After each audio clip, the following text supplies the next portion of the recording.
Hello critical thinkers, I'm just a philosophy student and today we are analyzing the Boondocks.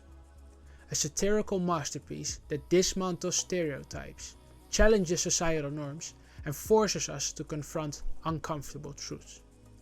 Created by Aaron Magruder, the show has consistently pushed the boundaries of representation and sparks conversations about race, culture and identity. In this video, I will explore how the Boondocks critiques societal issues through satire, with a focus on the episode The Story of Gangstalicious 2. By analyzing this episode, I'll discuss how the show navigates controversial topics, critiques black masculinity, and highlights the constraints imposed by black representational space. Before we delve into the show, let's clarify a framework to understand it better. Black representational space is a concept articulated by the art historian Darby English, which consists of two parts. One is that black artists and the experiences of black people are the focus of media and art. This is generally a positive side, where there is room in society for art that depicts black people or is created by black artists. Although today's entertainment sometimes forces representation, which feels contrived, rather than a natural, authentic inclusion of marginalized groups. The second part refers to the intracultural experience of black people.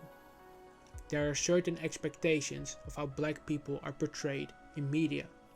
This can place cultural and societal constraints on black artists and creators to represent their race in ways that are deemed authentic or responsible. It highlights how black artists are often expected to portray their communities in ways that combat stereotypes, uplift race, or align with specific narratives of black identity. However, this expectation can limit freedom, forcing creators to navigate a narrow space where any depiction might be criticized as either perpetuating stereotypes or betraying the community. For artists like Aaron Magruder, these constraints are real and palpable, shaping the structure and content of his work on the Boondocks. While the show critiques these very limits, it also operates within them, offering a unique perspective on how black identity is represented in media. The episode starts with a callback to a previous episode, where Riley Freeman, the youngest Freeman brother, idolizes Gangstalicious, a gangster rapper with a tough street persona. Riley admires Gangstalicious to the point of believing that being shot at adds to one's toughness and street credibility. At the end of that episode, Riley witnessed Gangstalicious kissing another man. Unable to reconcile this with his idol's hypermasculine image, Riley convinces himself that the event is just a dream. Then we get to the present, and Gangstalicious drops a new song called Homies Over Hoes. To many, the song seems about prioritizing your male companions over the shawties. But to Huey and the audience, the implicit homoerotic undertones are obvious. Riley and many others are inspired by Gangstalicious and imitate Gangstalicious' style and behavior, which include wearing long shirts that look like dresses with the back cut out, pink bulletproof vests, pearls, crop tops, and miniskirts. Riley's adoption of these fashion choices alarm his grandfather, Robert Freeman, who misinterprets them as a sign that Riley might be gay.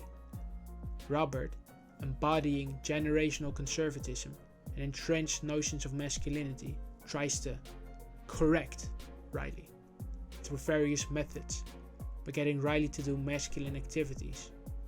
And when this backfires, he even asks a pimp to come over and advise Riley, who delivers a comical monologue on heterosexuality as a cornerstone of human civilization and masculinity. The tension escalates when a celebrity publicly exposes Gangstalicious as gay, leading to his ostracization in the hypermasculine, homophobic world of gangster rap. Riley, struggling with the revelation, begins questioning his own admiration for Gangstalicious and the influence his idol has on him. In the end, Riley defends Gangstalicious but remains in denial, continuing to idolize the artist without fully acknowledging the implications of Gangstalicious identity or the homoerotic themes in his music and style. The Story of Gangstalicious reflects the immense pressure on artists, particularly in the hypermasculine realm of gangster rap, to maintain a tough and predominantly heterosexual image. His career hinges on this persona, which shields him from ridicule and association in an industry that historically values masculinity. This is an utter shame, because authenticity is deeply rooted in hip-hop culture. The way artists could unapologetically tell their experiences and lifestyle is what hip-hop and rap were founded on. So to hide your sexuality in order to maintain a more accepted persona is a contradictory way of being a hip-hop artist. This pressure speaks to a broad issue in society: the fear of losing credibility, respect, and ultimately one's career simply because of one's sexual orientation or identity. Sadly, Gangstalicious perpetuates the cycle of hypermasculinity and homophobia by hiding his true self, whilst ironically designing fashion that challenges gender norms.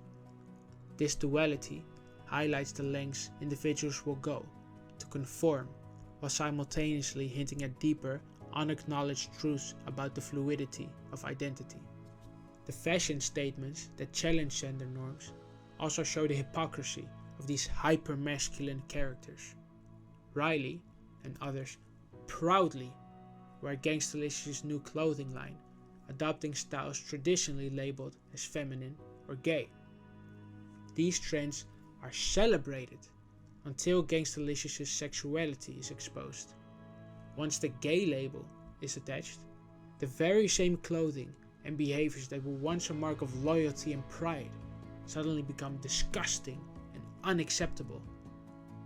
This sudden shift in perception underscores the arbitrary and performative nature of hypermasculinity. The fear of being associated with anything labeled as gay not only reveals the deep insecurities, but also showcases the tenuousness of the standards imposed by such a narrow definition of masculinity. Despite the episode's critique of homophobia, it also presents a nuanced portrayal of the black community by highlighting diverse voices. Huey, though young and exposed to hypermasculine culture, ultimately defends Gangstalicious, asserting that an artist's sexuality does not diminish their talent or worth. Tom offers a view that being gay is not a negative trait. He lists advantages like higher earnings, better cooking, grooming, less likely of getting in trouble with the law, and avoiding unwanted pregnancies.